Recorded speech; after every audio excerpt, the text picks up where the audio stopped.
Alrighty. Recovery's but the actual surgery, like everything else, with my foot in the cast and all that, way better than these like painless.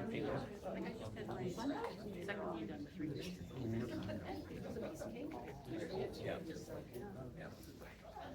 We're going to be arrested now. Hey, thanks everyone for coming tonight. Really appreciate it. I'm Emma Vincent. A lot of you know me. I'm the current president of the Ladysmith Residents Association. For those of you who are not familiar with the organization, the LRA is a registered society and a local non-partisan community group committed to staying informed, engaged, and involved in issues that affect Ladysmith. Our goal is a simple one: to provide a space where residents can learn, ask questions, and have a strong voice in our community.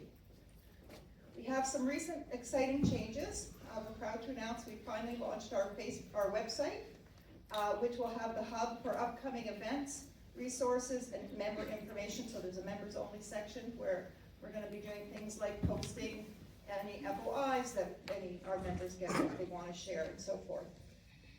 Also, we moved away from a Facebook group to a Facebook page, which will be public facing. People won't need to join, and we'll have all the information on there.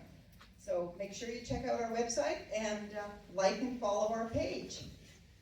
If you're interested in being a part of the LRA, we'd love to have you join us. Annual memberships are $20 and open to residents of Ladysmith. You can sign up at the table at the front there with Lisa, or easily join online. Your support as a registered member allows us to host events like tonight's town hall, to bring people together and encourage open dialogue on important issues. In May, we have another event coming up. We have a special speaker coming in, Mr. Tom Isaac, who is the chair of Castle's Aboriginal Law Group in Vancouver and former treaty chief negotiator for the province of BC, and he'll be discussing the recent land titles decisions. About a month ago, a group of us went to the Macdonald-Laurier Institute to see Mr. Isaac and different people present, and I had an opportunity to talk to him, and he actually agreed to come and talk to us here in Ladysmith, so we're really excited. There is a minimal charge for the event, and funds are used just to cover expenses. Again, you can buy tickets tonight. There's little handouts on your seats, or do it through our website. Before moving on to our speakers, I want to mention that I am recording. We are going to be not streaming it, but recording it. But we do intend to run it through our social media. And so just to be aware that your voice and or image could be captured. We're not pointing it at the audience, but so hopefully Muriel, you're okay with that too. And so at this point, I am very pleased to introduce Staff Sergeant Trevor Bush of the Ladysmith RCMP. Staff Sergeant Bush has been leading the Ladysmith detachment since February of 2025. And I believe, personally, I've seen a positive impact on the community with his leadership. He'll be discussing the results of the recent community engagement survey and outlining this year's local detachment priorities. I hope everyone had a chance to complete the survey, and if you didn't this year, make sure you do it next year. Also, we'll be hearing from Muriel Carlson, who will be providing information on the Block Watch program. Following the presentations, there'll be an opportunity to ask questions from both presenters and for follow-up discussion. So thanks again for coming, and please join me in welcoming Staff Sergeant Bush.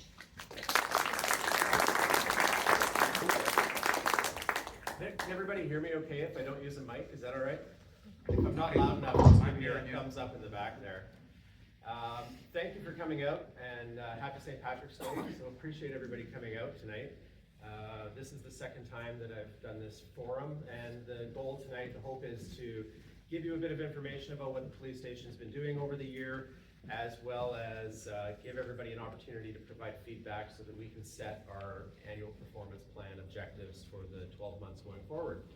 So I have a really brief slide that I'll get to here shortly. It's not going to take long, it's only 85 slides, so it's not but I'd also like to introduce one of our corporals. Corporal Dave Motley is one of our two corporals from the detachment. He is responsible for frontline supervision.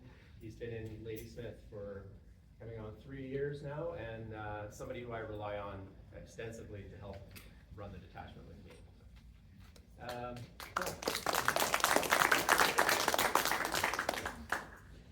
Please feel free to ask questions at any time, and try to just keep on target with the slides. But please ask questions at any time. So I'll give you a brief overview about our detachment. We're a pretty small police station, to be honest, for the size of the community. And I apologize, this might be hard to read in the back. It didn't, screen's not as large as I had hoped, but there's 14 of us that work at the detachment, myself, 2 corporals, 10 general duty constables, and we have 1 constable whose duty is strictly enhanced policing with the Indigenous Policing Services and working with Staminas. The funding model is split. 5 positions are provincially funded, 8 positions are municipal, which means that the city of Ladysmith, town of Ladysmith, provides 70% of the funding and the province provides the other 30.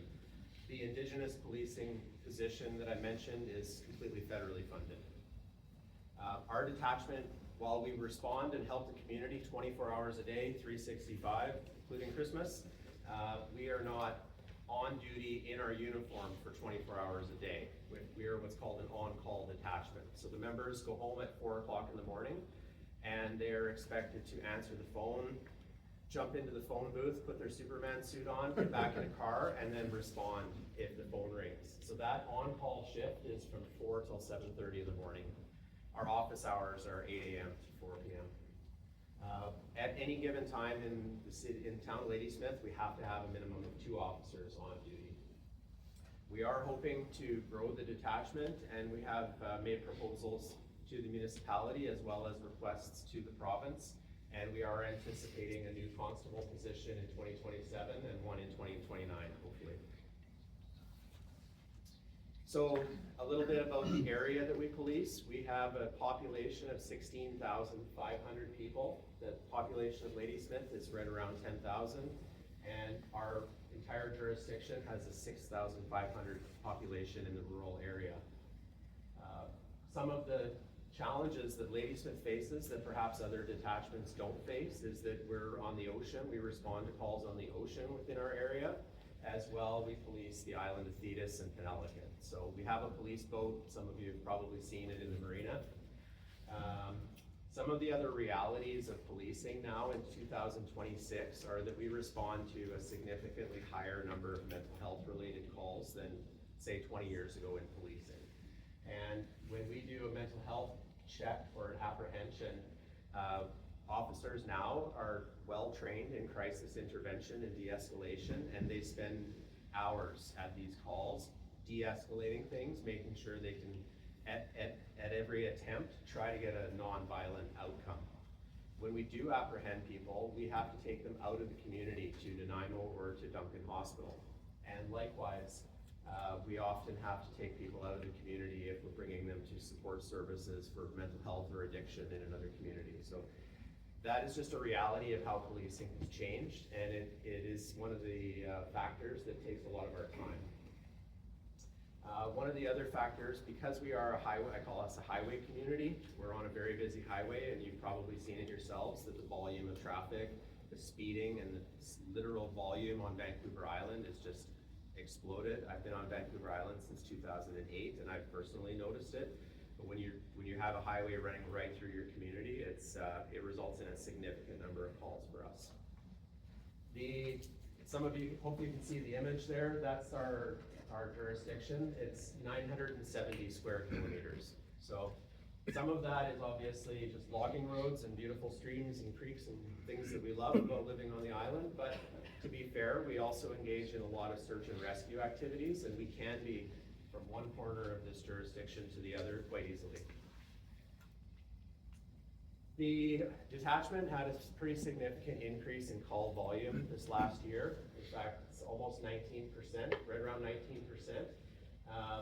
2025, our call volume was almost 4,900 calls, which is up almost 700 from the year before. So before I arrived, the annual performance plan had these objectives. There was 9 objectives that were outlined: impaired driving, violation tickets, school patrols, contact with vulnerable clients, attending community events, communication with Indigenous leaders, proactive patrols to Staminas or Penelican, wellness checks and morale building wellness activities for staff. That was from April of 2024 till March of 2025. And then I arrived in February of 2025. So when I arrived last year, we did the first community consultation survey online. We got a pretty good amount. This is last year. I'll get to this year very soon. So last year we had 524 people access the survey online, 284 entered responses but didn't necessarily complete it, and 163 people completed the questionnaire last year. Of that, the objectives were road safety, community relations, getting out and doing community events and things like that, wellness activities, reconciliation. There was a large request for more media from the police, but a lot of people reported feeling very safe in Ladysmith, which I happen to agree, because I lived here for many years before I started this job, and I do feel it's a safe community. We had good comments that people felt happy with the detachment, and we had some good constructive feedback. They wanted to see us out more on foot patrols and things like that.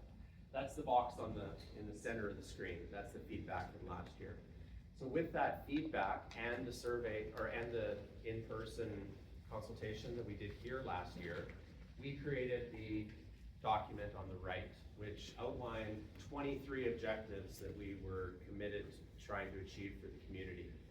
Those 23 objectives were in 5 categories: road safety, police and community relations, relationships with Indigenous communities, communication and leaders, employee and member wellness, and the bottom one is accountability, leadership, and governance. So working with our stakeholders. We have 6 stakeholders, by the way, in our detachment. We have 2 nations, Seminis and Penelakut. We have 3 area directors that I'm responsible to, and the town. So I have 6 bosses, if you like, as well as the whole community. So that's the objective that we set for ourselves for the last 12 months. And in a minute, I'll give you our report card on how we did. This is our report card. So this is 11 months because I made the slides a few weeks ago, so this doesn't include March. But you'll see, so in the category on the far right where it says previous, those are some of the things the detachment did in 2024, 25. Then quarter 1, should back up a minute. Our fiscal year starts in April, so a quarter is April, May, June is quarter 1, and then it moves on. So over the 11 months, we got 68 impaired drivers off the road. We did 566 motor vehicle tickets and or warnings. 155 school patrols, compared to 38 the year before, things like that. So in all of those metrics, the members really worked hard for this community. Always out. Every morning the corporals have a briefing. They set the objectives for the day. Hey, I see a problem here. I think we should work on this, etc. We make a really big habit of getting out to the school zones. The members did a lot of extra traffic initiatives. We went to 69 different community events compared to 18 the year before. Things like that. So I'm sure it's probably hard to read in the back. I apologize. We move this on. So that's how we did over the last 11 and a half months. And this is also going to be impossible for you to read. I apologize. These are the kind of reports that I produce quarterly and share with all of the stakeholders. So this report captures about the last 11 months, but on the very last slide, I'll tell you a bit more about how you can follow along with updates from the RCMP detachment. I provide quarterly reports to all the stakeholders, and I present those at town council meetings, which anyone here can access online or attend in person. They're often also reported on by local media who come to those council meetings. And what we do is we try to give the town and the community a snapshot of how things have been changing compared to the same time period the year before. So this is a snapshot of the last 11 months compared to 11 months before. As I said, our call volume is up 19%, but a lot of the crime statistics are down. 36% decrease in breach charges, 29% increase in members conducting traffic enforcement, 27% decrease in property crime, 22% decrease in vehicle thefts, 42% decrease in possession of stolen property. So a lot of our crime numbers were down pretty large, to a large degree. Trevor? Yeah, 29% or 27% decrease in property crime, for instance, what does 27% represent as for incidents? yeah, that's a good question. Sometimes the percentage is not the whole story. Thank you. You can go from 1 file to 2 files and you have a large percent increase. 100%. So that's why I share both. And I think that's important to highlight. So let me tell you the answer for that. So theft of vehicles. We had 35 reported cases. It was 45 the year before. So those are the numbers that we're looking at. That's a 22% decrease. Theft files specifically, about 100 theft files compared to 136. You were asking about possession of stolen, sorry. I just pulled that one out because I Yeah. was curious about the metric. Yeah, so that is a good point because, like I said, if you go from 3 reported crimes to 6, it's a huge one. So when I share this, and you will all be able to access it if you like, you'll find the number of files and the percentage. Yes? Yeah. Back towards the beginning, I've got a couple of things, but first of all, back towards the beginning, you're saying something like that, it's like the Ladysmith detachment, and you're there from till about, on call till about 4 o'clock in the morning, or, I forgot the hours of it, but what my question was that, you ever have, like, where sometimes like the Nanaimo or the Duncan cops have to come in, because I'm also kind of thinking that, and Yeah, I can explain that. like where I live is like sometimes like if you have like noise issues or issues with fighting or whatnot, Yeah. kind of thing, or have somebody kind of showing up and saying, hey, where's the shelter, which I've Sure. had recently. Yeah, so I'll explain that. So that would be you guys, or, and I'll let you. Yeah, so answer. in the hours where we're on call from 4 a.m. till 7:30 in the morning, if you call for help, 911 or non-emergency line, you'll be speaking with a dispatcher in Victoria. You report what it is that is the situation. Then there is it's a higher rank than me. It's an inspector who's who's connected with all the dispatch centers, who works 24 hours a day. That position is filled 24 hours a day in the Lower Mainland. They monitor all the calls for those detachments that are on-call detachments, and they make a decision about whether that is it exigent, is it life and death, and is it happening right now? In which case, it's a very clear answer, yes, we're bringing out a police officer immediately, or is it something that can wait until the office opens, in which case they'll let it stay and it'll be dealt with in a couple of hours. So that decision is being made by someone who's an inspector or above at the radio center. If the decision is to call out the officer to respond, it will be Ladysmith officers who are called out. There might be 1 or 2 rare exceptions in the world where something is so dangerous and violent that they will start to send a car from Nanaimo or from Duncan while the Ladysmith is also getting ready and going, but that would be the exception, not the rule. Ladysmith is responsible for our community, and Nanaimo and Duncan are responsible for their community. So while we wear the same uniform, drive the same cars, we stay in our jurisdictions for policing unless it's an absolute exigent life and death situation. And would that kind of include, just trying to get my thoughts here, well, like one of the things is because we've been told, like, if we find people sitting on our stoop and actually don't really like to call the police with that or whatnot, but in theory, like, if you call somebody, or like if somebody's like either loud noise or whatnot, or if you have somebody who's having a mental health episode, like you don't usually have like a healthcare worker with sorry, I'm getting a couple of questions a little bit mixed up, but one of the questions I was also thinking, like when you're talking about mental ill people, like if somebody's like right there and they're doing like they're having their episode or whatnot, that would be considered more of an emergency.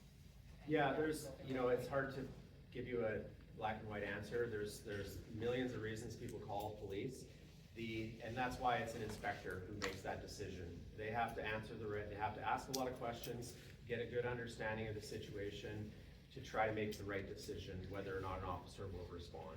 A lot of matters can wait, and so they will wait. But I'll be honest, our call volume between 4 a.m. and 7:30 is very low. It's not that we are getting calls and ignoring them during those hours. We have very few calls between 4 and 7:30 in the morning. And when we do, I would say the vast majority of the officers getting out of bed and going to those calls. So I don't think it's something you should worry that the police are not coming to help me during those hours. That's certainly not the case. And if you're doing a mental health thing, like you don't usually have like a mental health worker with you, like I've just heard about that on. Yeah, so that's a totally different topic, but I can answer that. We, in Ladysmith, we do not work in our police car with someone from VHA or Island Health or a mental health worker with us. There are cases in the RCMP where that exists. I believe it is in West Shore, in Nanaimo, in Kamloops, in Kelowna, and that's probably, and maybe some of the lower mainland. The larger, very, very large detachments. So you can see the size of Nanaimo, and they have one position doing that. So in Ladysmith, our role is frontline general duty policing, and we don't have that service here at Ladysmith. I can add though, regarding your question and mental health and the resources, we don't ride specifically with somebody from Vancouver Island Health.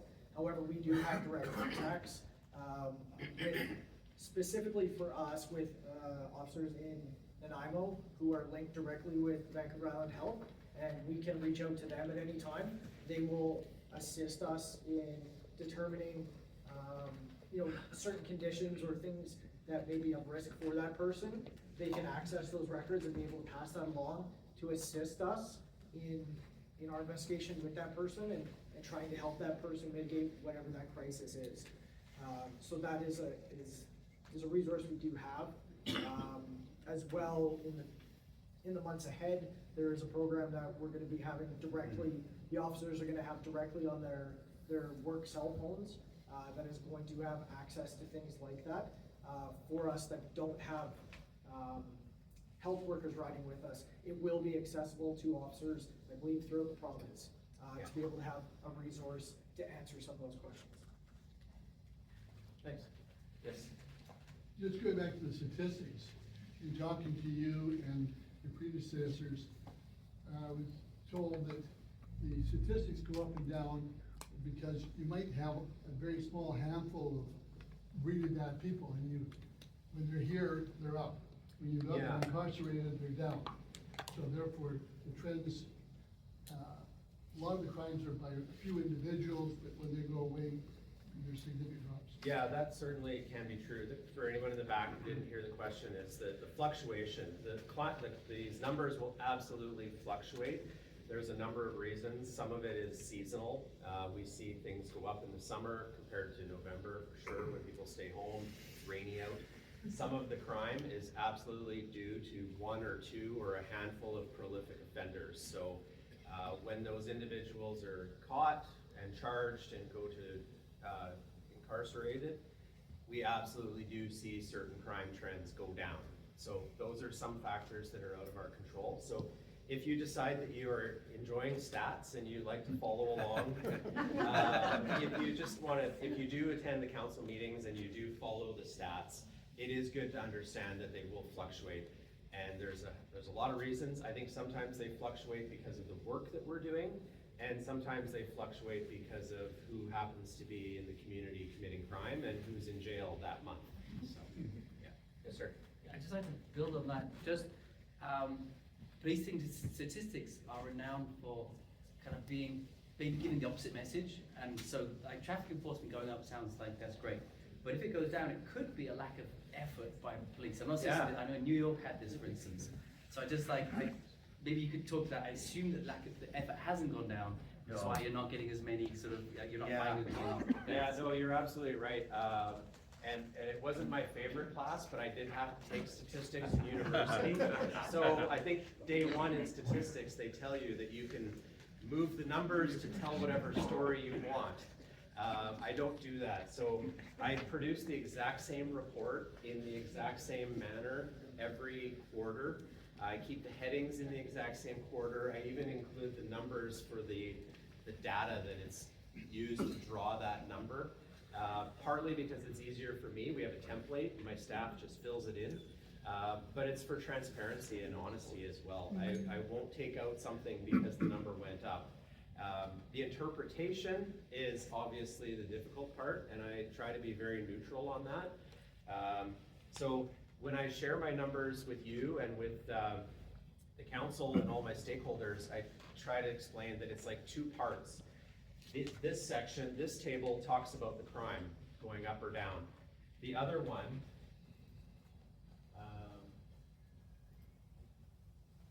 is our proactive work.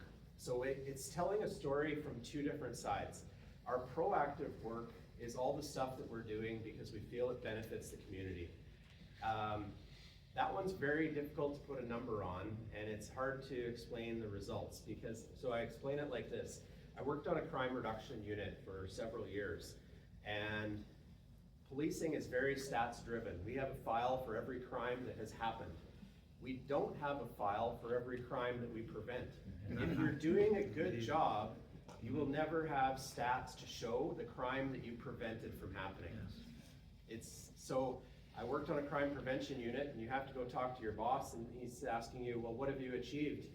And you're like, well, we believe that we've made a difference, right? All this proactive stuff, we believe that by keeping our thumb on those prolific offenders, we've prevented them from committing a crime. A good example with that is working with our partners at probation, doing curfew checks, things like that, to keep people following the laws that the court has implied on them. If you just ignore them and they get out into society and you don't hold them accountable, then crime can go through the roof. So you know when you're not doing proactive stuff, you know that it has an effect. And when you do all this proactive work, you have no effect to measure to show the community. It's really it's a catch-22. So I try to do the whole story by explaining the crime, the stats, and everything that your officers are doing. And I hope that in there, the interpretation will come through. Earlier, you were saying the detachment's 14 people, and I know that quite often you are understaffed. And you have people taken away for special occasions also. Yeah. This fluctuation in staff, that would also be factored in your reports also.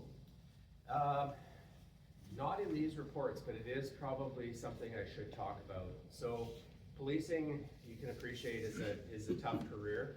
Not only are we wearing all this gear every day, we're put in a lot of fights, to be honest. Struggles and fights and the odd chase and things like that. The injury rate for police officers is quite high. So this year alone, I had, and I'm not just talking about physical injuries, there's a lot of mental injuries that come with this job as well.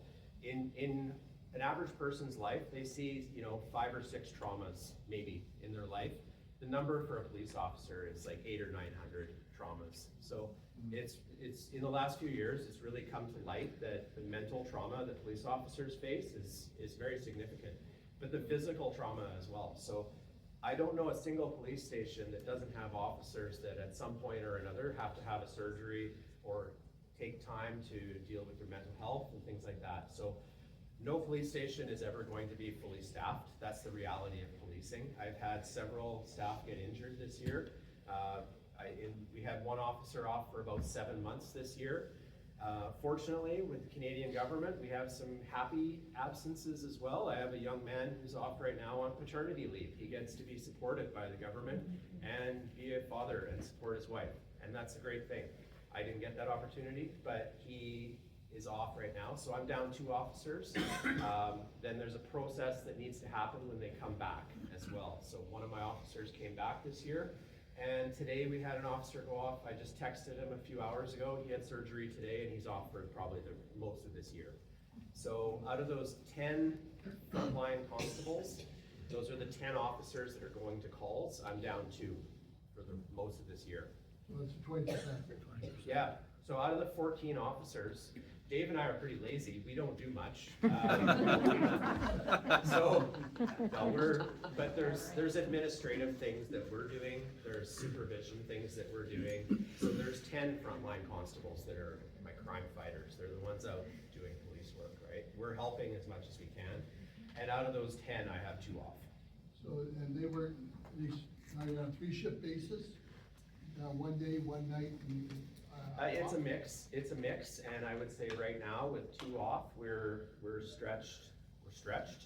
The members work a combination of days and nights and then time off, So which I won't get basically, into. for example, this afternoon, you might have 3 officers, and tonight you might have 2.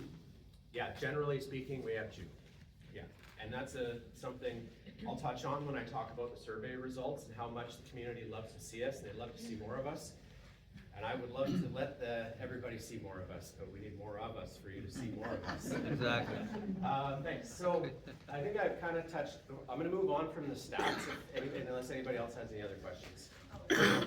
Before we move on to the stats, you've indicated in your presentation from a year when you came on board with Ladysmith to the current survey you've done and the work you've done in the reduction in crime and related incidents. Do you place a cost on that to the community? Can you place a dollar value on the implications of not only the reduction, but the ongoing cost of that which you are managing or you're attempting to manage? I hadn't actually thought about it in Well, those terms. I'm looking for a correlation between what you're presenting as a reduction in related crime and incidents Yeah, under your leadership Yeah. with the local detachment, which is a combination of a number of factors which I'm trying to understand versus the fact that your department is understaffed. And if there's a direct correlation between the level of staff you have and the corresponding reduction in incidents that are taking place, right. it's an argument for having a larger staff, but Yeah. for a taxpayer, we need to understand that if you want a safer community, Yeah, that's one of the implications of making sure your staff complement is appropriate. And you're presenting some of the information that supports that, yeah. and I think it needs to be expanded on for the people, and Yeah. certainly mayor and council to understand. Yeah, and that's the problem with bragging too much about my team doing an awesome job, is if I continue to do that, everyone's gonna say, we don't need any more police, because clearly your guys are rocking it and they're doing a great job. So, I bragged about a few things going down, and there are a few things going up as well. And to be fair, it should talk about both sides of the coin. The areas that were going up are the mental wellness checks, the amount of mental health apprehensions, which are extremely time consuming.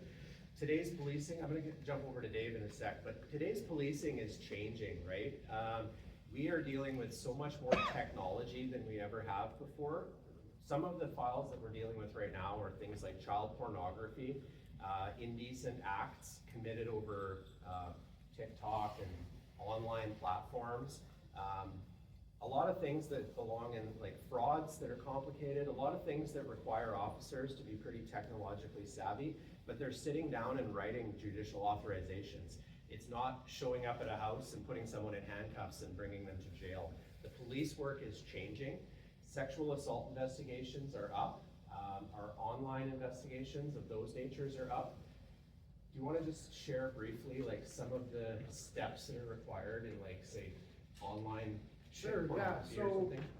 so for some of our serious investigations, like you said, recently we have some child pornography investigations that are ongoing.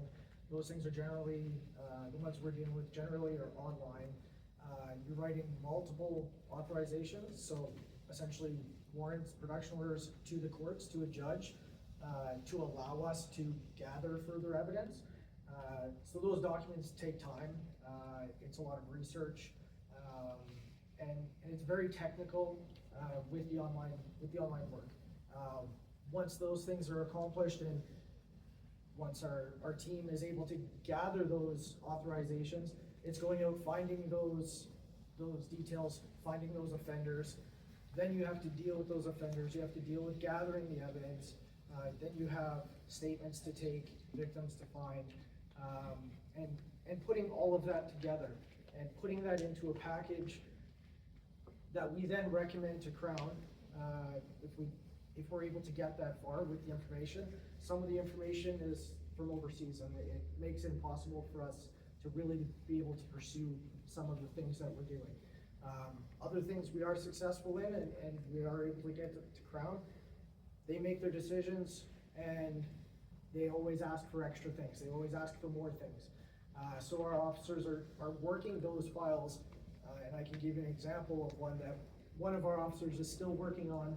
It's from 2022, and he's nearly done submitting everything to the courts that they're currently looking for, and we're now in 2026. So the files don't just come up and they get done within a week and we move on, or done within a day and we move on.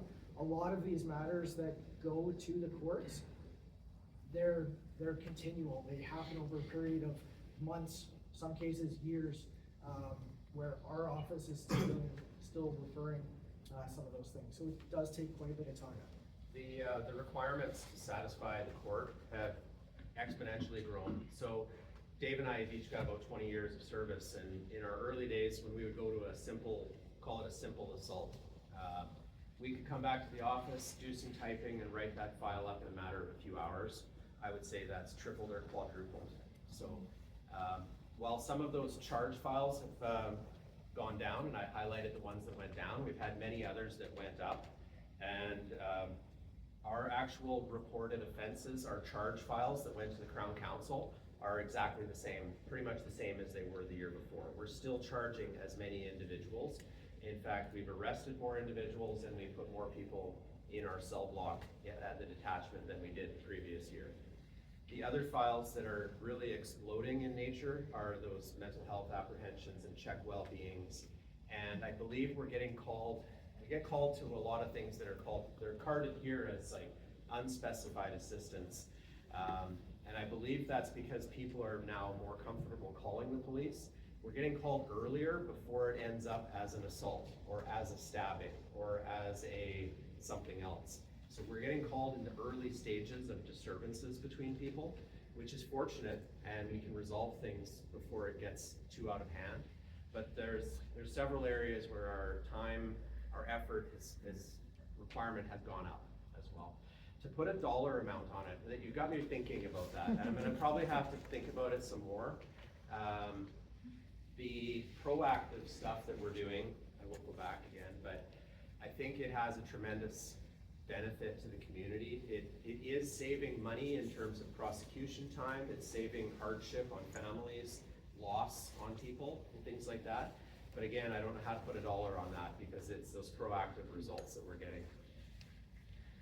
All right. I want to take a minute to just brag about and thank our victim services. Our office is fortunate. I think every police station has a civilian worker who works in victim services. We have one, and we have one volunteer who helps. Our victim services worker, she is the one who comes out and supports people who've been the domestic violence victim, a sex assault victim, or their loved one who's just died in a car accident. There's 100 different reasons why we would call her out. She's a friend, a counselor, and will connect people with their church of choice if they need to, or anything along those lines. She's someone that helps someone get the confidence to go testify in court when their life is crumbling and falling apart. So we couldn't do our job without her. She has a caseload of 146 files. That's over 230 new clients and 15 call-outs at the middle of the night for traumatic things, typically a death or something like that. And over 40 days in court supporting victims to give them the confidence to go through with the prosecution. She also assists whenever we have school presentations. She's very good at supporting those victims who have maybe shared intimate images online, or they've been the victim of a fraud or an extortion or something. So she comes with us as kind of a subject matter expert to talk to teenagers about not sending images over their cell phone and things like that. So she helps us in the proactive stuff, but I'd say primarily it's her effort to support victims that is just tremendous. So as the detachment grows, I could see this potentially being a second position. But right now, we're very lucky to have our victim services. So part of the reason you guys came is to hear about the community consultation survey that was done this year. So I'll jump into that. There was a little bit less participation than the year before. Only 200 people accessed it, 75 started the survey, and 59 people completed it. Quite a difference from the year before. The priorities were ranked somewhat differently than before. Road safety was first, police community relations was second, wellness was third, and reconciliation was fourth. Most people who answered the survey felt that there was progress over the previous year. 61.5% reported being happy with the police service, 20% neutral, and 18% were less satisfied. 98.5% of the people who completed the survey said they feel safe during the daytime in Ladysmith.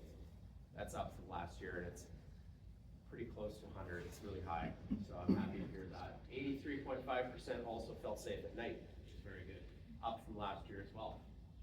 75% said that their feeling of safety was the same or better than the year before. 48% felt there was too few RCMP in Ladysmith and they'd like to see more police out in the community. That came up again in the open narrative sections as well.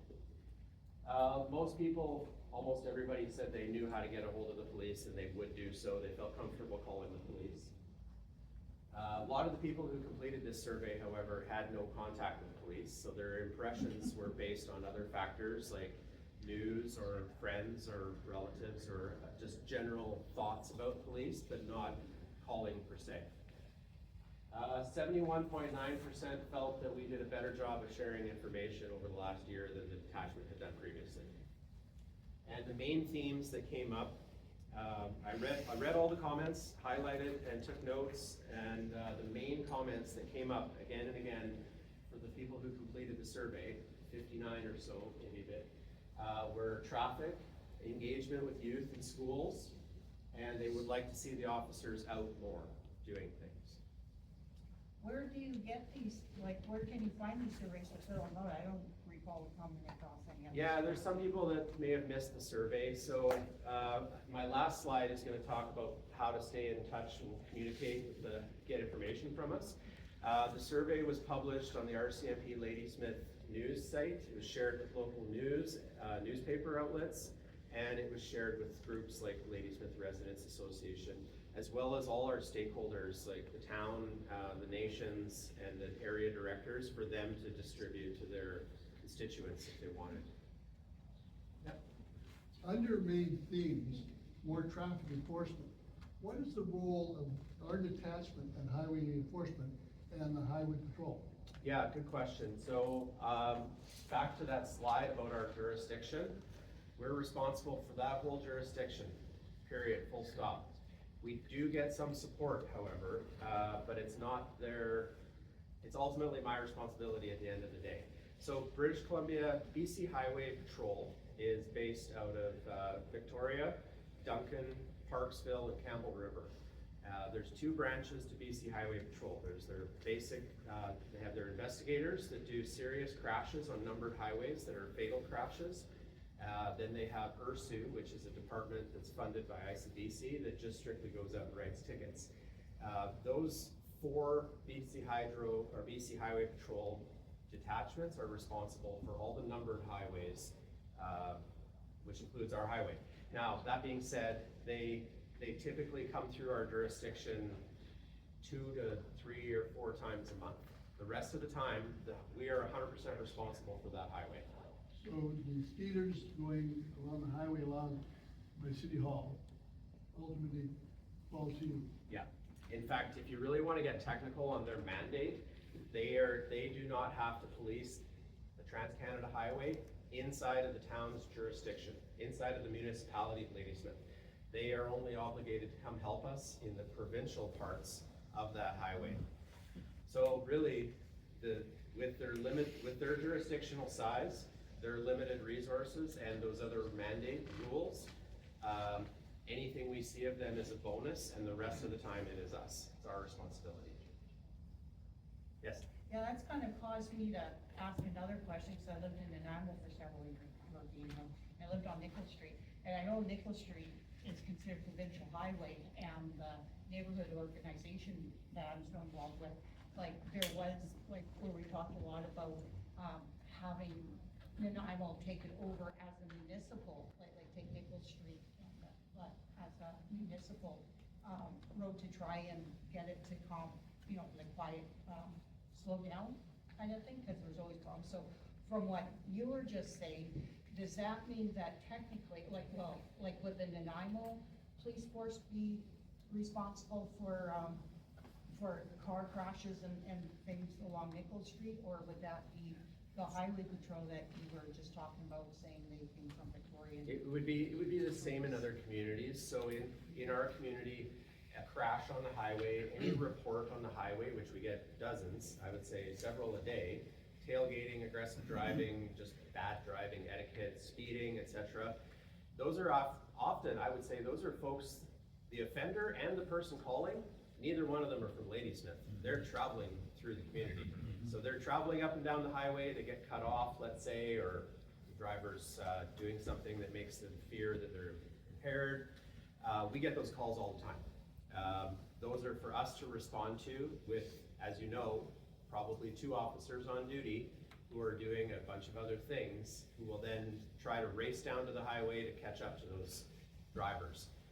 We do use the police radio and share that information, and we'll call, if they're traveling southbound, we'll tell Duncan, be on the lookout for a white truck who was reported in Duncan doing X, Y, and Z. They do intercept a fair number of motorists. Our officers do spend a fair bit of time on the highway doing proactive enforcement, but you can appreciate with the number of calls that we get in the area that they're not on the highway as much as we would like. And we don't get that assistance from BC Highway Patrol. I'm gonna call it BC Hydro now. So to answer that, it was probably like Nickel Street, because I'm talking about Nickel Street because it's considered the highway. So if they had car, like it's usually the Nanaimo as opposed to the. They would be like us, yeah. Sorry, I don't know Nanaimo, I can't really talk about Nanaimo detachment, but I will just highlight, so BC Highway Patrol is a good example of the support services that the RCMP has access to. So even though we're a small detachment, we're from a tremendously large organization, so we can access support services. If I miss any, jump in. We access like the ident forensic. So in Nanaimo or in other parts of the island, we bring in forensic specialists. If there's something dangerous, we bring in the emergency response team. It's the ERT team. There's RCMP helicopters we can access. There's RCMP dogs that we can access if we need to. Collision reconstruction. Yeah, go ahead. Sorry, yeah, cool. Another one that we have used quite often is collision reconstructionists. So Yeah. significant collisions where there's bodily harm or death or things like that, we'll have a specialist come out and assist us in dealing with those investigations as well. Yeah. Drug interdiction dogs we can get sometimes. There's a lot of, the RCMP is really large, but, so we have different pools we can draw on. Some of those are like provincial resources, so, West Coast Marine Unit is based in Nanaimo. We can occasionally get them to help us on Thetis or Penelakut, things like that. We also send all of our evidence off to RCMP specialists in the labs and things like that. So even though there's 14 of us here doing the best we can in town, we lean on all those support units we can. I do try to lobby BC Highway Patrol to come more often, but they're all federal agencies. They're spread thin, just like us too. I'm trying to hold my questions off, but I'm so curious. The marine section, you've got limited resources here. You've got major crime and petty crime. You've got highway patrol. How do you ever get out in the water? Well, we don't get out on the water much at all. We don't go out for a boat ride. I promise you that. No, I don't understand that. I'm just saying that. Yeah, there no, are things. So it's basically boats to get you over there if they rather. No, we have our own boat. So, but what I'm saying is you use the police boat to go over to Thetis, it's Yeah. you wait for the ferry type of thing. Yeah, we can't possibly wait for the ferry if there's something happening that's an emergency. So we have a police car on Thetis, we have a police car on Penelakut. 2 guys will hop in that boat and rip over there at 30 knots and tie up and run to the police car and go to the file. And we go over there frequently. In the summer it's Thetis, and then most of the year and random whenever we go to Penelakut. So Thank you. yeah, we can't rely on West Coast Marine Services to do that for us. We have to go, but we try to use all those other partners as much as we can. Sorry, I lost my train of thought with the survey. So a lot of the feedback that was in this survey was similar to the previous year, just with far fewer respondents. But the types of themes were very much the same. And one thing that stood out was people appreciate seeing us, which is great. And we want to be out there. We're increased all our community engagement considerably over the year before. So the feedback was very consistent with the year before, so the priorities will likely be similar unless I hear a resounding piece of new information that comes up. Can I ask a question? I'll be right there, sir. Yeah. Any idea why engagement on the survey dropped so much? I don't know. Again, with stats, you could take your own interpretation. Maybe people are busy.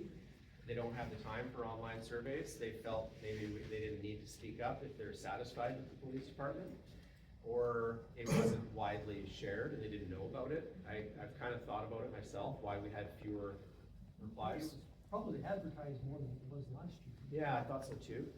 Yeah. I don't think I ever saw it come across my feed at all. Okay. I don't go online on myself. Sir? I saw wellness in your Yeah. report. I didn't see the word drugs. And I'm wondering how wellness and drugs interrelate, because there is an issue in downtown Ladysmith with what I would say wellness and drugs. Okay. And general behavior and, So I'll clarify what wellness meant for us, a different meaning than you're taking. So the wellness initiatives for us meant looking after our staff. Looking after our staff, preventing burnout, promoting morale, getting some members on some training, helping them in their career, looking after them with trauma when they see deceased and when they go to trauma.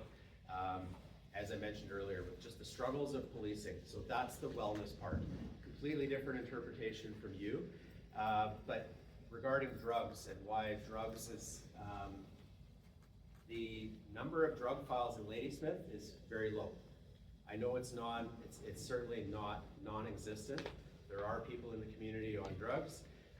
There are files that have drug components to it, and preventing drug trafficking is certainly one of our objectives, and enforcing with the new change in legislation from decrim going away, it's certainly a factor that we're alive to enforce the CDSA, not something we're glossing over or ignoring.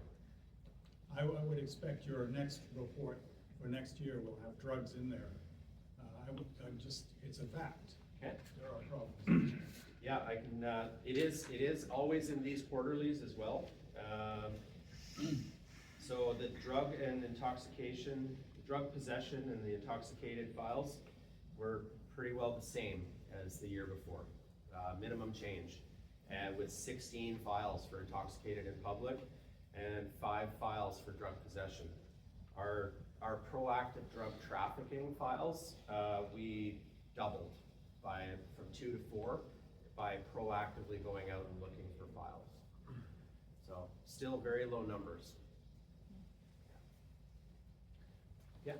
Do you expect your, now the law has changed and the decriminalisation law has been effectively reversed, do you expect to see those stats go up purely because the law has changed? Or? No, I don't, and I'll tell you why. When the law changed back in January or February, this year, the law changed back. We received direction from the RCMP and policy, as well as from Public Prosecution Services of Canada, that the law needs to be administered with a view to the whole totality of the situation. It is not just black and white that everything will be prosecuted. The powers for arrest have certainly come back, the police powers have come back, but the direction from Public Prosecution Services is the higher objective is the high level drug trafficking, not the user level possession of 0.5 of a gram. So, just out of curiosity, does that help or hinder you? It certainly helps us with the legislation coming back because our police powers to arrest and search incidental to arrest and seizure are back.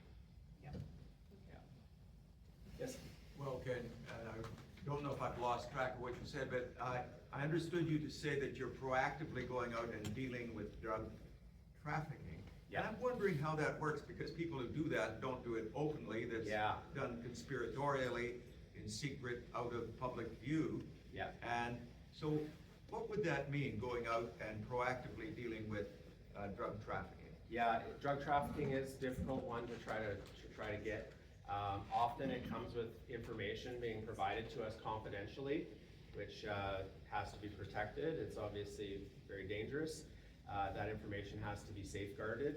That's often the starting point for an investigation. It often requires a lot of judicial authorizations to get into cell phones and to track movement of cell phones and things like that. And for us, because we were on a highway corridor, the officers have been pretty successful in pulling over the right people. I'll answer any more questions in a sec, but I don't want to lose track of this. There's, if for anybody who wants to just take a picture of this slide, that's why I'm going to leave it up there. There's 4 things that I thought would be helpful if you're interested in this kind of content, which you are. You've come out, some of you've come out twice this year, or twice in a row. This document, the first one, is provided by the province of British Columbia. It's the policing resources in British Columbia. It talks about every town and how many police officers they have, how many criminal code files they have, what is the officer's caseload, and you can do your own comparisons if you're interested in, does Ladysmith have enough police officers? Does it have too many police officers? All of that information is publicly available. And if you'd like to take a photo, that's, this is the new one for 2024, but it just came out in January. It's fresh off the press there. So it talks about the municipal complement of 8 officers and the provincial complement. Some detachments have both, like we are a blended detachment. Other tiny towns are strictly provincially funded, and all of that is in there. The second one is, as I mentioned a number of times, I do these quarterly reports and share those, and they're available if you come to a council meeting, or online you can go to the council meeting minutes and you can see those quarterly reports. And earlier tonight you asked about how to get news about things. Put a link there to the RCMP newsroom, which is where we publish our media releases. They also get shared to all the media institutions and outlets who can then pick up the story and publish it if they choose to. And the fourth one I put on there, I'm not sure if everyone is aware, obviously you're aware of 911 and you're aware of their non-emergency line to call police, but we also have online crime reporting. And that is available through our website, through this last link. And that is for something that is non-violent, maybe already happened, it's over, and it's something that's not very serious and you don't necessarily care if someone calls you back. So I give the perfect example is you go back to hitch up your boat after it's been parked for 8 months, and you find out your trailer plate has been stolen off your boat. You don't know when, you don't have a security camera, but it went missing sometime between salmon season and halibut season. It's gone. But you need a police file to go down to ICBC and get a new license plate. Great reason to use our online crime reporting. You'll get a police file. We'll know that it went missing from 123 Main Street, but we probably won't call you, we won't come to your house. So online crime reporting serves an extra purpose to get you that police file number that you need for usually an administrative purpose, or it's something that you would like us to know about, but it's not a violent crime and it's not something that needs to be investigated for you to move on. So it's another option, because sometimes people get tired of waiting on hold sometimes. Yeah. Do we have like a neighborhood watch, or is there any mechanism for reporting maybe suspicious activity or something that's not actually criminal? It looks like I paid you for this segment. The next person you're going to hear from is Muriel, who's going to talk about Block Watch. So that'll be a great opportunity to get right to that question. How much did you pay him? I did not. But before we bring Muriel, I could answer a few more questions, and then Muriel is going to talk about Block Watch. Yeah, I just wanted to ask you, with the disappointingly low number of responses that you got to the survey, how much of the information helps you to decide what your priorities are going to be? Because you obviously know the area more than those 58 respondents. So do you use your own knowledge and expertise to come up with, what you feel Ladysmith needs? Yeah, so I would say the annual performance plan is kind of, I guess I'll back up first. Most detachments will probably have about 5 objectives. We're gonna have 23, where I'm a bit of an overachiever, let's say. I look at, so when I first took my job, I looked back at the last 3 or 4 years of annual performance plan to see what the previous commanders were doing. I've also worked in 6 different police stations, and so I know what those annual performance plans look like. My previous posting in Duncan, we did community consultation forums, so it's not new to me. I've kind of gone through the several iterations of creating these. So that would be the background step, looking at the previous Ladysmith concerns, stuff like that. And then it's talking to those 6 stakeholders primarily at the beginning. It's talking to the chiefs, it's talking to the mayors, it's talking to the area directors, our MLA and our MPs, and finding out. And then I think importantly, it's talking to the community. So whether it's face-to-face talking to the community or online, to me it's the same. It's both valuable information. And also I have a good idea of what our 5,000 files were last year. So we had 0 bomb threats last year. So obviously bomb threat mitigation is not on my APP. It's gonna be designed to face the needs of the community. And I've been fortunate enough to live here since 2018, so I have my personal perspective, which I keep my bias out of it, but I've lived in the community, looked at what the community had before, looked at what kind of crime is happening here, and then listening to people. If that hopefully summarizes it. Thank you. Thank you for your presentation this evening. It's been very informative. Yes? Hi, yeah, again, to echo that great presentation and giving us a good overview. I just wanted to say, I did the volunteer training for restorative justice with the LRCA and completed that in February, and just last week, took on my first file. And I wanted to say that, well, quickly, 2 things, that the person who was recommended for this program through the RCMP only had wonderful things to say about how they were dealt with during the crime that they committed, and then also in the handling of being, put towards this program. For people who don't know, you filter through and decide who might be a good candidate instead of going through a very harsh justice system that could be rehabilitated outside of that. So, so far so good. It's gone incredibly well. I can see how this young person's life has been changed for the fact that you dealt with them appropriately. They're being sent down a road where they're having to take on various restitution activities, and I think their life is going to be changed for the better, and our community is better for it. So it was really disappointing to see that the LRCA lost their funding to continue with this program, and I just wondered, from your perspective, do you see this as a valuable program for the community? And if you do you see how there's going to be some other way to provide that kind of safety net? Yeah, great question. In our restorative justice, for those that don't know and couldn't read the microscopic font, restorative justice and supporting the restorative justice program was one of our initiatives last year. We made a focus to try to really look critically at our files and pick good files that we could refer to the program, which we did. I think we sent almost a dozen cases to restorative justice and then continued to participate in the follow-up. I am a firm believer in the program. I've gone to restorative justice meetings in the past, in previous detachments. I do believe it can change someone's life and send them down a good path. Again, you'll never know how many crimes they didn't commit, but you're sure hoping that they've made good choices because of that program. So I am a believer in it, and I just found out last week that the coordinator position was not funded. Not a decision made by me. I'm not the funding party. So I am kind of sad to see it go down that road. I do support it. We tried our best to find good cases to send. Yeah, I would like to see it continue. Summarize. That raises for me the question, who would fund that program, or who was funding it? I believe the town provides money to the LRCA to provide to that position.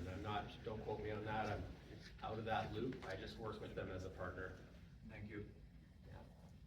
Yes? Yeah, I'm kind of sort of drifting off of what she was saying about having restorative justice. Well, like several years, like when I was living in Nanaimo, like several years ago, like they used to have police liaisons, especially for the high schools and whatnot. And and they seem to be I felt that they were a very good, because I worked for the school district, and they seem to be overall a very positive thing, and then some years back, then they decided to not fund that anymore, and, so I haven't heard about that and I'm the Ladysmith School District for a number of years, but also like when I listened to like CBC, like they've talked about recently, about where they're trying to bring like police liaisons into the schools there, but they're kind of saying, oh, like that's great, so that's gonna be like that's gonna be traumatizing for the kids. And I thought, and my personal feeling is that when you have the police, like when you have the connection, like where the police are there with the kids and the only time you don't see them is when they're not arresting you for doing something bad kind of thing. But, and I guess that kind of ties in with that, and I guess there's no talk of ever bringing a liaison like that. Yeah, actually, I certainly could have talked ad nauseum. You guys are already sick of me, I'm sure, but I did really gloss over what we're doing in the schools. So that is actually captured here under, I'm not seeing it here, Dave. School community engagements. Fourth one down. No, so school zones mean that we are out doing traffic enforcement in the school zones. We're looking at crosswalks and stop signs and making sure that everyone's obeying the speed limit to make sure nobody gets run over. That's that. No, the,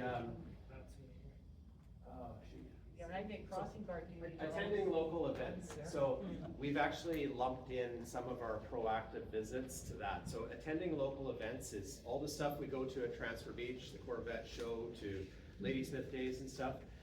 Out of that 69 different community events, about 20 of those are stuff that we've done at the school. So we've probably done about 15 school presentations, and we have constables that are assigned to each of the school as a liaison. So this is an extra hat that they're wearing in their normal duties, like their normal day-to-day. And we've been getting a tremendous amount of good feedback, especially from LSS, Constable Greywall. He is at the school regularly. The kids know him on a first name basis. He and our victim services worker are the ones that went in and did those 4 presentations. I just did a presentation last week with ICBC to tell the grade 10s about the new rules for graduated licensing. So we've actually made a pretty good inroads with our school, which is why we're actually seeing an increase in files reported from the school. So it's because we've developed that trust with students. We're having some young women come forward and talk about some encounters, which is contributing to our increase in sexual assault investigations, and it's because we've created that relationship. They feel safe talking to an officer. So while we cannot, with 14 officers, we cannot create an individual school liaison position, everyone is contributing when they have spare time. I had a quick question, like when you mentioned the sexual issues. Yeah.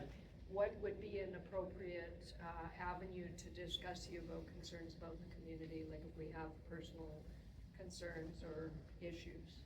So obviously, everyone can call our non-emergency line. We can, we deal with a lot of things that are sensitive, difficult to talk about. We work with people to find a way that they're comfortable to report. So the first step is either coming into the police station or calling the non-emergency line. And if it's something that we need to work out the right arrangements where it's safe for the person to disclose, we can do that. There's even avenues where we can meet with somebody out of uniform at a third party, like a Ministry of Child and Family Development or facilities that are out of the police station if people are uncomfortable coming to police stations. We've even had officers go in plain clothes to try to provide a better atmosphere and environment for someone to disclose. But for any new file to start, it's usually a call to the police station. For me, it's not just one issue. Like for me, it's kind of a series of compounded issues with different individuals. Yeah. So for me, it's been since I've moved to this community, which has been a year or two. So I'm feeling personal safety is one of the issues that should be. Okay. Definitely come talk to us after this. It sounds like something we can disclose, talk about privately. Sure. I'd like to introduce Muriel Carlson to come up, and Muriel is one of our Block Watch captains. She has been involved with this detachment from much before I started. 10 years. Yeah, and what we really encourage and what I love personally about Block Watch is dedication from folks like Muriel who care about the community. We only have so many police officers, but we have a wonderful community that supports public safety, including everybody here. You're here because you care about the community, I presume. You care about safety and public health and safety. Block Watch is one of those avenues where if you feel so inclined, you can start to get involved, and Muriel will tell you more about it.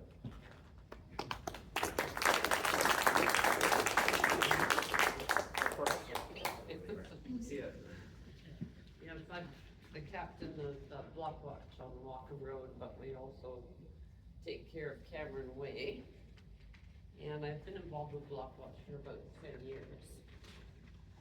I found that Block Watch is interesting. I learned a lot.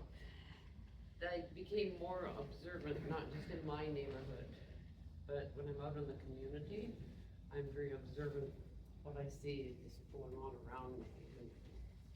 The plus Block Watch.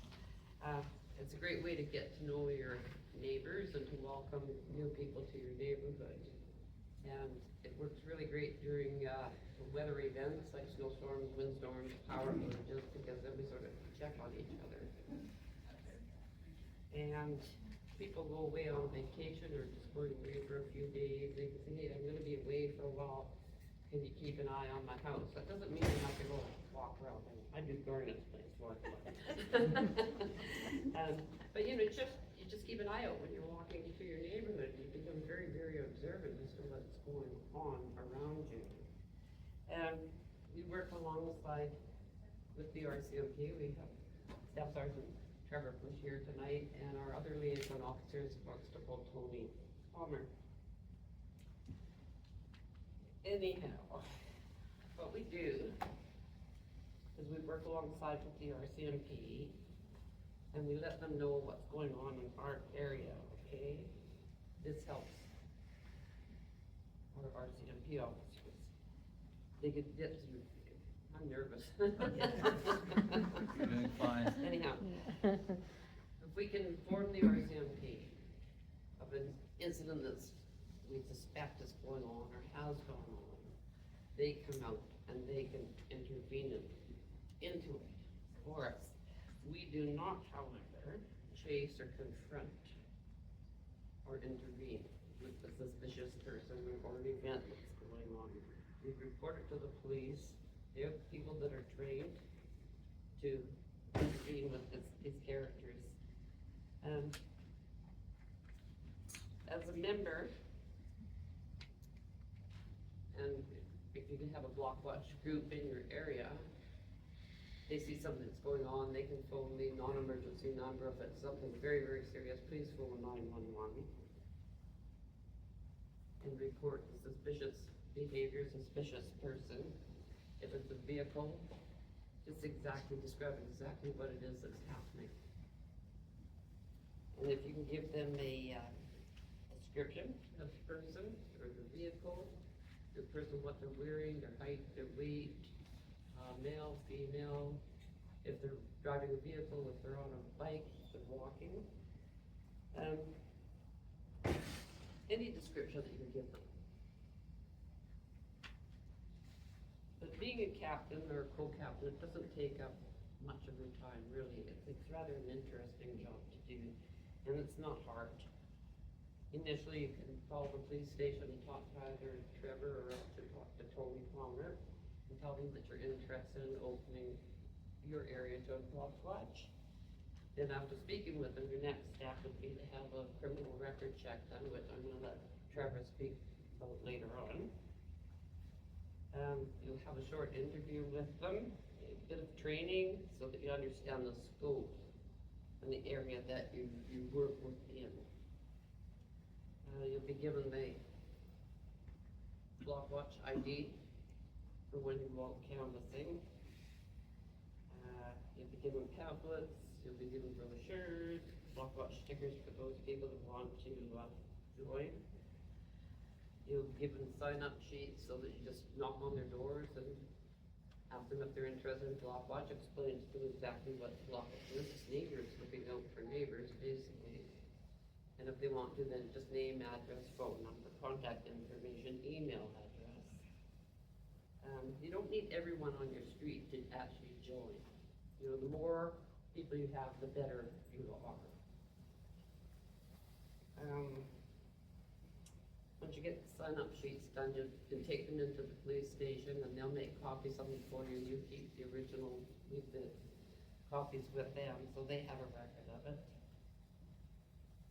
And when an event happens in your neighborhood, after the police have been notified, then you would email your members in your area and tell them, okay, well, it's Joe Blow and this is what he's wearing, this is what he's doing, keep an eye out. And so you give them that alert. And I find in our neighborhood, I give out an alert and all of a sudden everybody's front door lights are going on and the vehicles are being checked. Anyhow, we've learned over the years not to leave anything in our vehicles and to lock them up at night, I tell ya. Sensor lights are really good too. It's another thing that we promoted when we were canvassing our neighborhood, sensor lights. And we've since moved on to a lot of people got the video cameras above their garages. They're great because you can get a picture of that and police officer. Anyhow, Tony and Trevor are very, very keen on block watch. And they're very easy to work with. And they're willing to listen. And they'll find an answer for you if you've got a question. Anyhow, I'm gonna enlighten you to what transpired in my neighborhood about 2 weeks. I'm just gonna turn my hearing aids down a bit. It was a Sunday night, about 7:30 at night. And I get a text message from my neighbor across the street who happens to be a co-captain. She's standing outside her front door, she's having a smoke. And she's watching this guy walk down the middle of the road. He's got his bicycle, he's got his pink backpack on. But his behavior is really weird. He started scoping out all the yards as he's going by. Okay, fine. So then he walks up her driveway. And she goes, excuse me? He says, you got any cans or bottles? She said, no, and I said, yes. You move on, leave. So away he went. So she's texting me this, right? Gave me a description of this guy. So anyhow, then she goes, oh, he's gone down the driveway into Twin Falls. Oh, did you phone the police? Yes, I phoned it in. Okay, fine. Meanwhile, I'm on my computer sending out this description of this guy. He comes back out of Twin Falls, continues to go down Walkham. Then he's coming back up Walkham. And I'm going, okay, fine. So meanwhile, I'm getting a message from my other neighbor. She goes, oh, this character, he followed me down the long road. And I was walking with my dog. But when I got down to Colonia, he dodged into the park. I said, oh, okay, fine. So this is all adding up, right? So anyhow, this character that everybody's keeping an eye out for, now he's going down Walkham again. He's trying car doors. Well, on our street, we have many cars parked on the side of the road at nighttime and many cars parked in the driveways. So it's big, you know, now what are you gonna do? All of a sudden, the police stop close in front of my neighbor, who had phoned and called in, and she texted him and said, I've got a picture of him on my video camera. So she ran off a picture of him, handed the police officer, away he went. Anyhow, long story short, the good guys won that night. So anyhow, the officer, did do a follow-up after, and he explained that he did catch the guy, and he did talk to him, gave him a very severe warning and sent him on his way. We haven't seen him in our area since, possibly he went somewhere else, we don't know. Anyhow, I'm gonna end really quick.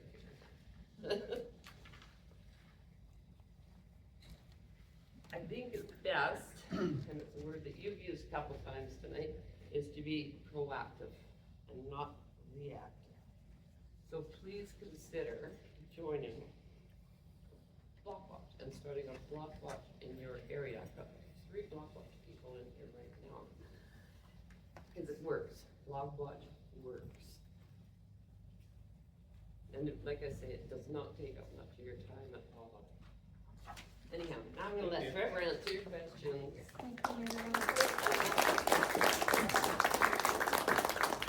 Yeah, thank you, Muriel. So it's, there's a few pamphlets here if anybody's interested.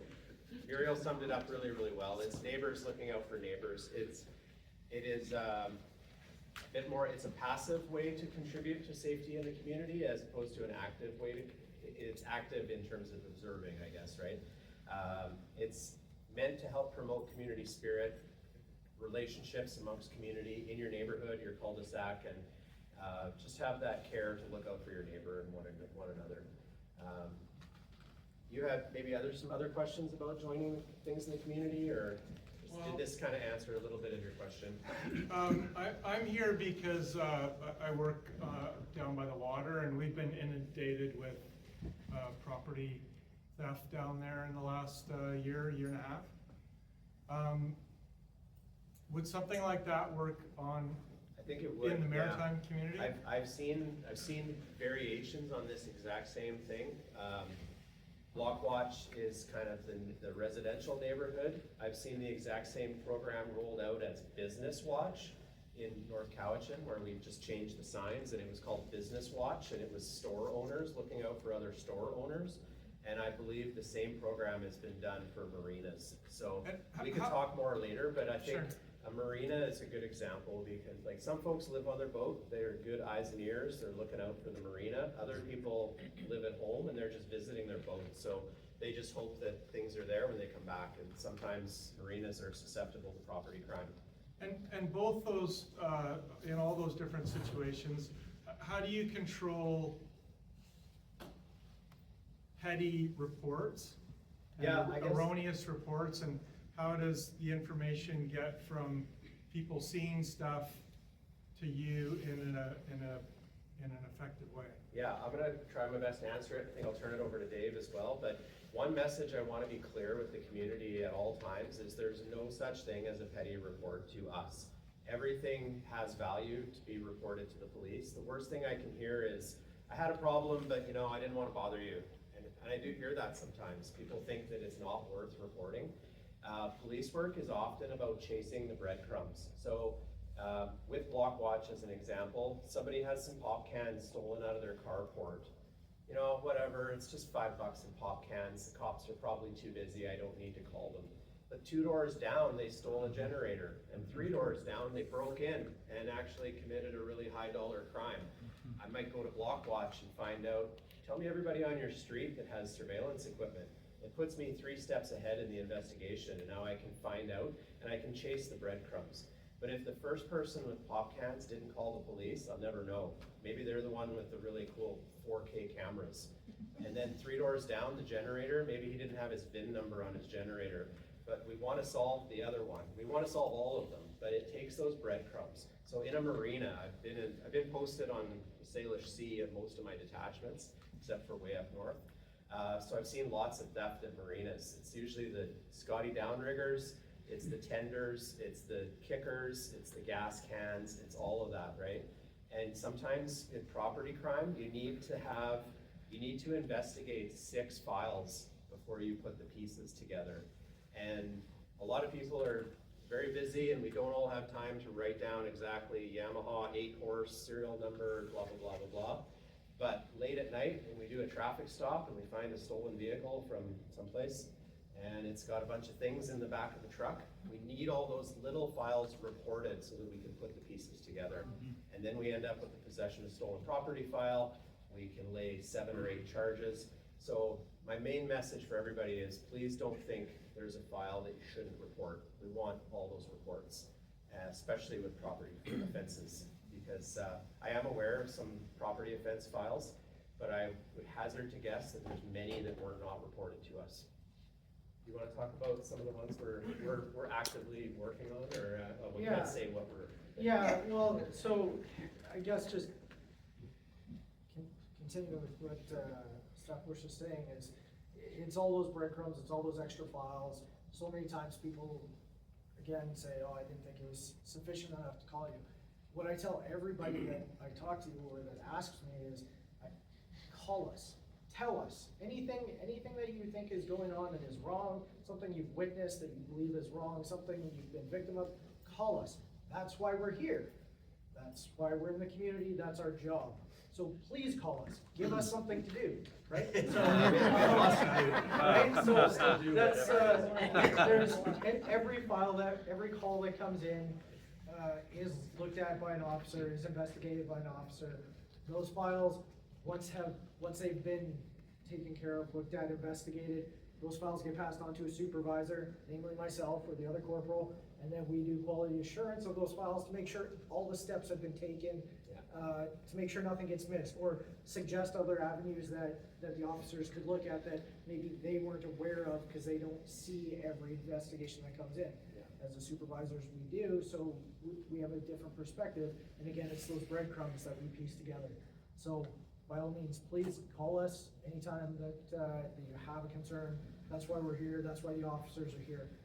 It helps us do our job. One of the way the detachment works is we do a shift report every single day, and we write just a quick blurb about what every file is about.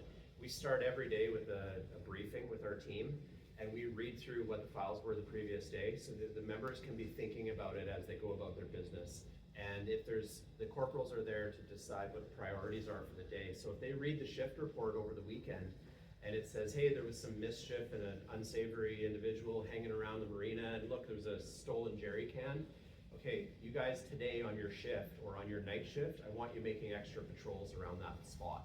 They'll direct the members where they need to be paying attention. So that's the way we kind of are reactive to the changes in the community, because things will just pop up, certain hot spots will pop up, and so with their file knowledge, they can direct the resources where they need to be directed. But yeah, we should talk after about Marina Watch, Block Watch kind of idea, because it's certainly an option.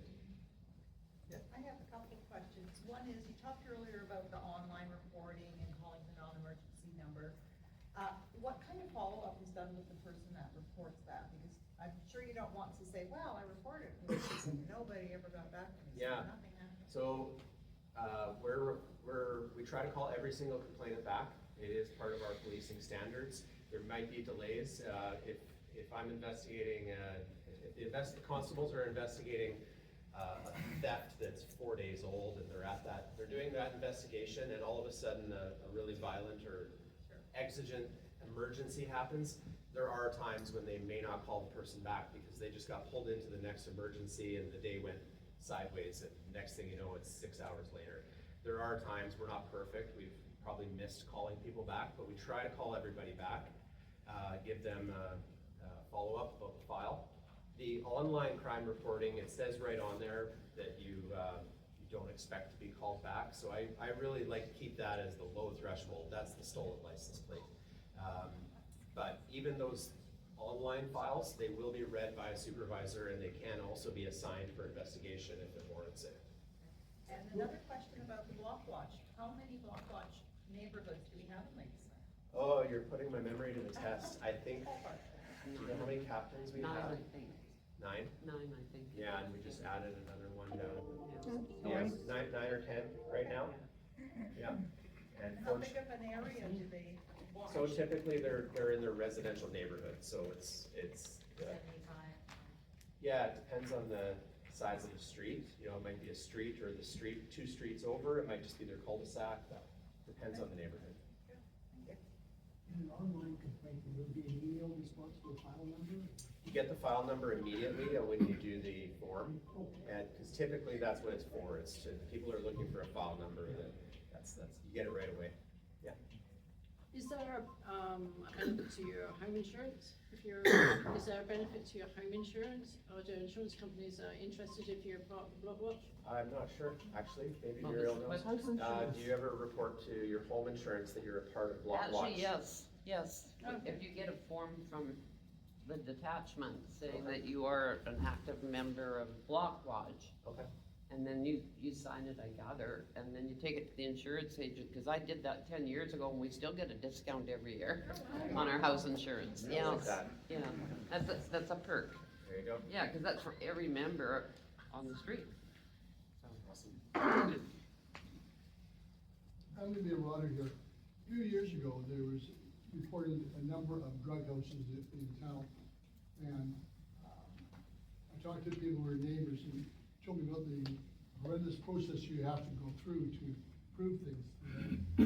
48 hours of constant surveillance and stuff like this. Is the number of drug houses in town, or are there drug houses in town, and if so, how many do you think there are? What do you think? I have a number in mind. I think the number's fairly low, like I think that, there are probably some residents within town that are unsavory. However, I would suggest that many have moved along the last couple of years. We don't get. I think the number for me is 0, to be quite honest with you. Yeah. Because there was problems a while back. Yeah. I've heard much about it. There's been I can envision some of the ones, that you probably talked about, because I've been here for a few extra years. And a majority of those residents have moved along. You say, good guys, trying to get the bad guys, problems get solved. Well, drugs is something that we're probably not gonna, I'm not gonna lie to anybody and say we're gonna have 0 drugs in town. I cannot make that kind of statement. There are people that choose to use substances. Some people are very well functioning and have, you'd be surprised. They have money, they have jobs, they carry on a pretty average life. And there's some people that are in very dire situations that are homeless and have hit rock bottom. But when I look at some of the other communities around us, I'm very proud of the fact that that's not happening to that extent here. I wanted to add to that, I live in Ricardo, like where they've opened up a shelter and a soup kitchen. I was telling you guys about that like a few years ago. And currently I haven't come across anybody who's actually sitting on my stoop shooting up, but I have, Bob unfortunately passed away, but I mean, the first year or so that I was here and that shelter had opened up, like we had like a lot of the drug people that were sitting on our stoop shooting up on our front thing, my opinion. And I don't like to speak badly about the place, but it is kind of getting more and more, so I'm trying to be positive and kind about the shelter. There's a lot of people that I kind of know that have been involved with it, and they're kind of nice, decent people and whatnot, but it's getting to be more and more like that. We have people hanging around, like coming onto the property and actually putting their stuff onto our stoop or putting their stuff like, and I have a window that goes, and I've had people in the summertime that have slept in the chair, and there's been issues like with people coming on and having machetes and whatnot, and so I'm sorry, I've been being long about that, but it's just getting safe, and I'm starting to feel like I really, sometimes I don't feel safe coming home anymore. And I lived in Nanaimo for like 30 years, and I walked around at nighttime, and I hardly ever not felt safe in Nanaimo, but it is kind of starting to be that I'm starting to feel kind of uncomfortable and unsafe coming and not knowing who's sitting on my stoop and who these people are that I don't know. Unfortunately, I can second that. We run the museum, and there are people who have hit rock bottom, who are around there. It's a very difficult situation. You feel empathy for these people, but at the same time, I find it hard to accept people lighting fires next to the wall of the museum so they can cook their crack, and defecating and urinating around the property. It's not so much, when I was talking about drugs, it's not so much the drug dealers, it's the poor unfortunates that are suffering through this, that are affecting the community. Yeah, I definitely hear that concern. Having worked in Duncan, I've seen it at a much higher extent. In Duncan, we talked about a 5-pillar approach, and I haven't memorized this or prepared to talk about this, but it's a very complex social issue, as everybody can understand. It's been on the news. We've been in a drug overdose epidemic for over 10 years in this province, I believe. But I'll try to remember this the best I can. There's the 5 pillars that we used to talk about with all of our partner agencies in Duncan are, housing and shelter, and I believe employment, There's harm reduction and safe supply. There's treatment and rehabilitation. There's prevention and education for our youth.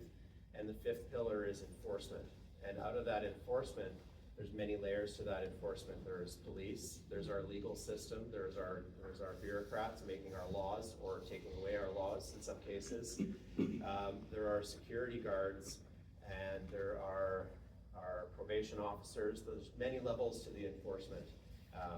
But we cannot enforce our way out of a drug opioid problem. It requires all 5 pillars, right? So if the province is only working on, or if us as society are only working on some of those pillars without prevention for our youth, or without treatment and recovery, and without housing and jobs, well, we can't arrest our way out of it. So I am sympathetic because I've worked in Duncan for so many years, and I was very involved with the business community. So sheltering under doorways and the mess that the business owners come back to under their doorways, I absolutely understand what you're saying. I understand the frustration about anyone who witnesses open use and believes that it should be arrested and put away for that. I understand that. It's a really complicated issue. I'm a small piece of one pillar, and we're doing the best that we can with our authorities and the laws that we have today.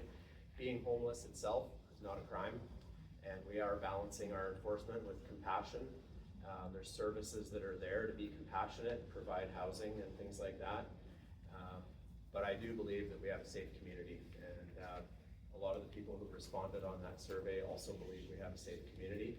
Hopefully one day we'll sort out that societal problem and get all pillars in place. But thank you all for coming tonight.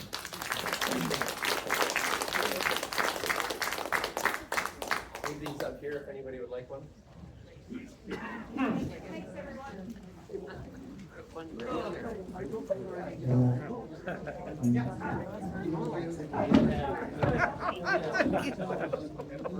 He was only joking, he just wanted to hold it. He should have warned me about that.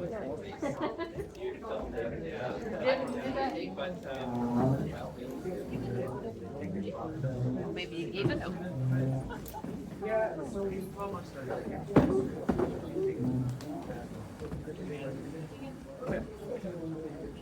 But there's still something along the bay there.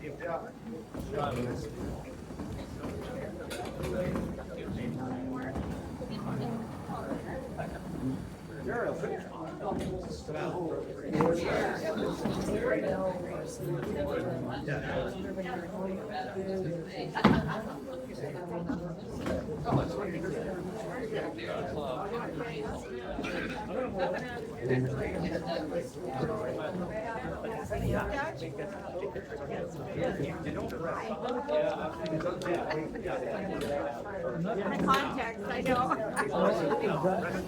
I hope I'm not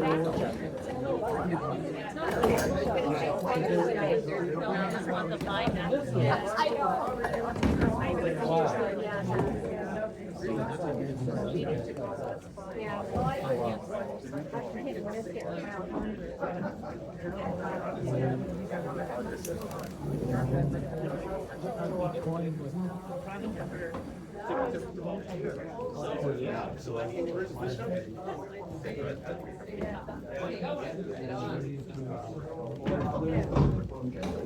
Yeah, I think it's something that they're not touching on. But anyway, it's all kind of. I know. No problem. Take good care of yourself. behind you.